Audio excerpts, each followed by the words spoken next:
doubt, the publicity tour for The Fall Guy has been incredible. From the red carpet, to his entrance on Jimmy Kimmel, to his latest epic episode hosting Saturday Night Live. And who doesn't love the idea of finally spotlighting the stunt community in Hollywood? And who better to do it than one of the guys behind John Wick? Well, while it was a great idea, the execution, in my opinion, is very poor. It's interesting to me that this is getting such good reviews, although so did The Nice Guys, but that got a horrible audience reaction, and I wonder if we're headed down the same path. This movie actually reminds me a little bit of The Nice Guys. You know, the good and the bad. So make no mistake, just like The Nice Guys, Ryan Gosling is fantastic in this film, his usual charming, hilarious self. And he's the only thing that makes the movie watchable. But fair warning, almost all of his jokes, his good jokes, you've already seen them in the many, many trailers that they had for this movie. I hate when they do that. Why did they do that? All right, so here are my biggest problems with The Fall Guy. First off, it just meanders, despite a script from Drew Pearce. Although look what else Drew Pearce has written. How did he get this job? Anyway, even with that likely mediocre script, I mean, this movie's trying to be like so Hollywood savvy, but yet they hire Drew Pearce? But despite the script, or whatever quality script Drew Pearce turned in this time, a lot of the movie seems improvised on set, so the film barely holds together. And sure, I'd say 30% of the bits hit. Some of them are very strong, but that leaves 70% of the bits that probably seemed way funnier on set than they do in the actual film. Like, you had to be there. I'm sure when they filmed it, they were like, oh, that's hilarious. Let's put it in the movie. And you're like, it's not funny. Second, The Fall Guy is super inside baseball for Hollywood, which is weird because for the most part, entertainment, movies and TV shows about the workings of Hollywood don't usually do very well because the general public has zero interest in how the sausage is made. But, like for instance, do you know what this machine is, right? I know what it is, and I'm sure some of you do too. But I think for the most part, most people seeing this movie will have no idea what it is. And so it's like you watch this entire movie and you learn absolutely nothing about the movie business. Like, at least walk out of here knowing what this machine is. I mean, that to me is frustrating. Watch The Offer on Paramount Plus. It's a show about Hollywood. Nobody watched it, but it's incredible. This, though, is just inside joke after inside joke, with a lot of on-set politics that people in Hollywood will understand, but won't totally make sense to a lot of moviegoers. For instance, there is a considerable amount of tension between some actors and their stunt doubles. We've seen some actors trying to claim that they do their own stunts, even though, unless you're Tom Cruise, who produces his own movies, is a global superstar and known for doing his own stunts, and also he's admitted to firing stunt coordinators who won't allow him to do his own stunts, and the studios, nervously sign on because that's his reputation at this point. But every other actor would never be cleared to do all their own stunts because it's a liability for the production.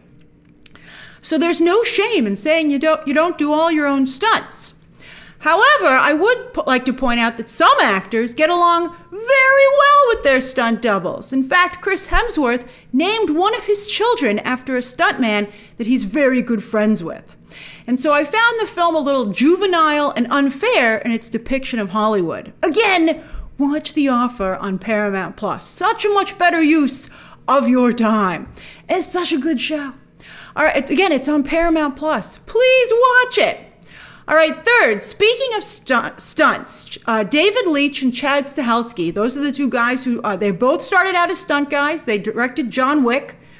They have their own stunt company as well. Well, it's their own company, 87 North, and they not only produce their own stunt spectacular movies, a whole bunch of them, some of them spotlighted here actually, but they will surely be helping to coordinate the John Wick experience coming to Vegas.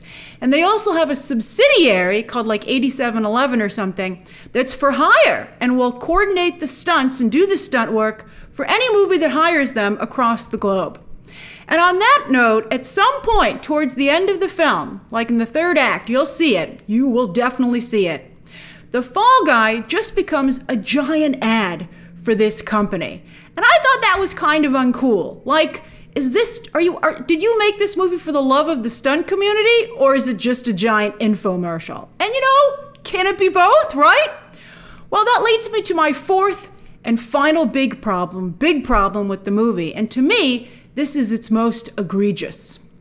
For a movie that claims it celebrates stuntmen, why aren't there any stuntmen in the actual film? This drove me crazy. There are a number of small roles here that could easily have been done by professional stuntmen. Like, for instance, no offense to Winston Duke, who I love, but he's playing a professional stunt coordinator, and it's a pretty small role. Why couldn't that be a real stunt coordinator? You could even hire an actor today like K.Y. Kwan, an Oscar-winning actor, who for a while was a stunt and fight choreographer. In fact, Kwan knows the 87 North team because he's making a stunt spectacular movie with them right now as we speak. As I watched the movie, I kept thinking, man, if this were a Tarantino movie, you'd be spotting real-life stunt people left and right. Even if you didn't know it, someone next to you would whisper and be like, that's a famous stunt person. And you'd be like, ooh, this movie's cool. Like, it would give you something to talk about and to think about. In fact, Tarantino himself often casts Zoe Bell, a professional stunt woman who first worked for him as Uma Thurman's stunt double in the Kill Bill movies. And she's done other stunt work for him, but she's also been an actress in some of his films. And yeah, on that note, a lot of stunt people aren't particularly good actors. But you know what? I think the cool factor of having real stunt people in this movie would make it worth the trade-off. You'd be like, oh, that person can't act very well. They must be a real stunt person. Awesome! I mean, if they're ever going to get on camera, you would think it would be in this movie. And on top of that, there's this really fantastic line in the film where Ryan Gosling's character admits that doing stunts hurts. It's a job full of constant pain and risk, as we see in the film.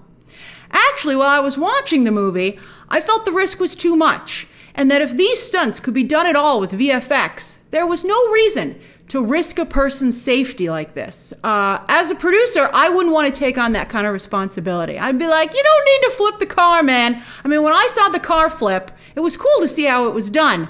But I was also like, I don't think you should do it. I think it's too dangerous. We don't need to do this anymore. We're going to do it in post. I'll also tell you that when I appeared in the end credit sequence for Zombieland 2 as a zombie, I had a stunt double. It was a very interesting and fun experience, and she was awesome.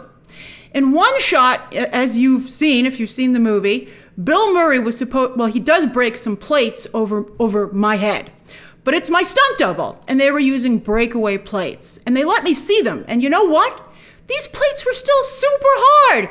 When you see this breakaway stuff, you feel, oh, it must be light, or it must very easily break. It does not.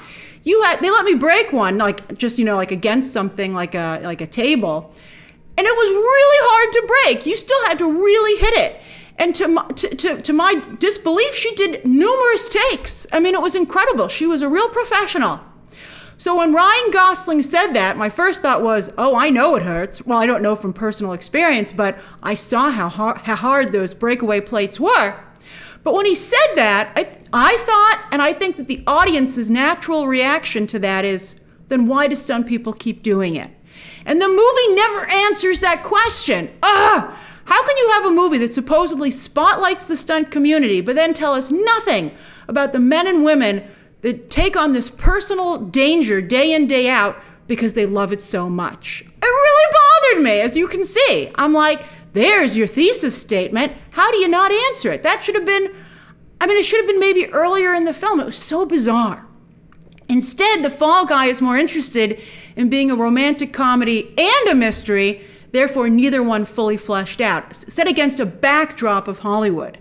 Oh yeah, I found the movie they were making, real offensive, which was clearly trying to make fun of the sort of movie that goes to Comic-Con. If Comic-Con movies were that dumb and that horrible, Comic-Con wouldn't be as big an event as it is. I mean, maybe the movie's saying that they are. I mean, it was just so offensive to think that that's what people line up overnight to celebrate. Oh, it really offended me. At one point, a parody of the Dune soundtrack even kicked in, and I was like, seriously? Are you making fun of Dune? The first one won Oscars. The second one just saved the first quarter and maybe the first half of the 2024 box office, and is probably going to win Oscars as well, and totally elevated Denis Villeneuve's career. To make fun of that to me was insane. I mean, I can't believe that in post somebody was like, David Leitch, I don't think you should make fun of Dune. Hollywood's disdain for fans never ceases to amaze me. But don't feel too bad, because as I said, this movie has a lot of disdain, for parts of Hollywood as well. Largely top of the line, like actors and producers. It was like, I mean, again, there's some animosity between below the line and above the line. But sometimes, I mean, it's a symbiotic, relationship. They need each other. Symbiotic, I just found it really, again, juvenile and unfair. I will say, though, that Aaron Taylor Johnson's Matthew McConaughey impression is incredible. It was so good. It's actually, I'd say, the best thing I've ever seen him do. I would say that is the best thing I've ever seen him do. But I still don't understand his appeal. I don't know what some of you see in him. I'm just like, really? That guy? He was like at his skeeziest here. I was not enjoying it. As I said, Ryan Gosling is excellent, but he actually already made this movie. As I said, it's The Nice Guys all over again, and that was back in 2016, another meandering comedic mystery that was diverting and got really good reviews, better than this movie. But it did not impress audiences, as you can see from its scores, both its Rotten Tomatoes audience score and its cinema score. As Gosling recently admitted, they got blown away by Angry Birds opening weekend, and Angry Birds got a sequel, while the Nice Guys did not. But it's not really the Angry Birds' fault, guys. I mean, did you see your audience scores and your box office? I'd save yourself some money and watch Gosling's recent SNL episode. In fact, it was so good, they repeated one of the sketches on the red carpet for this movie, which I think kind of goes to show how this movie's just all over the place. You're like, but that's not in the movie. It's really an anything goes movie, and therefore it's just a kitchen sink film. And that's not really fun to watch. But that recent episode of SNL, that was fantastic. Much funnier and clever than The Fall Guy. And it's supposed to be bits and sketches. Emily Blunt is okay, but her being promoted from camera operator to director made absolutely no sense and really annoyed me. They kind of explained it in the third act, but even then, there is no way that a studio would allow someone to make that kind of jump, especially on a big budget blockbuster. From cinematographer, yes, but camera operator? No freaking way. It would never happen. And she's not really a fit with Gosling. There's no sexy spark between them. They're both very appealing on their own, but you're not particularly rooting for them as a couple. Stephanie Hsu shows up briefly, but it just makes you realize that it's still really hard for Asian actors to get good roles in Hollywood. Even an Oscar nominee. She's an Oscar nominee. This role is totally beneath her. It's so small. I felt bad. She's got nothing really big lined up. There's one show that maybe might turn into something, but for shame, Hollywood, for shame. I mean, I really do wish Tarantino would make a movie about the stunt community. That's what my overwhelming thought while watching this film. I bet he'd do a fantastic job. In fact, Brad Pitt played a stunt double in Once Upon a Time in Hollywood. An overall incredible role. It had two really big problems with it, but overall it was really good, and it did win him an Oscar. And Tarantino is still looking to make his final film. He was thinking about doing it about movie critics, and he was going to bring back Pitt's character. Maybe he should spotlight the stunt community. I mean, do whatever you want, Tarantino, but I think he would have been much better for this. Or somebody who has that kind of vibe. I mean, it just really did not work for me. All right, so that's my review of The Fall Guy, kicking off the summer movie season in theaters this week, but yet, ironically, not worth seeing in theaters. Share your thoughts down below, subscribe today, and of course, as always, you can check out some more videos right now.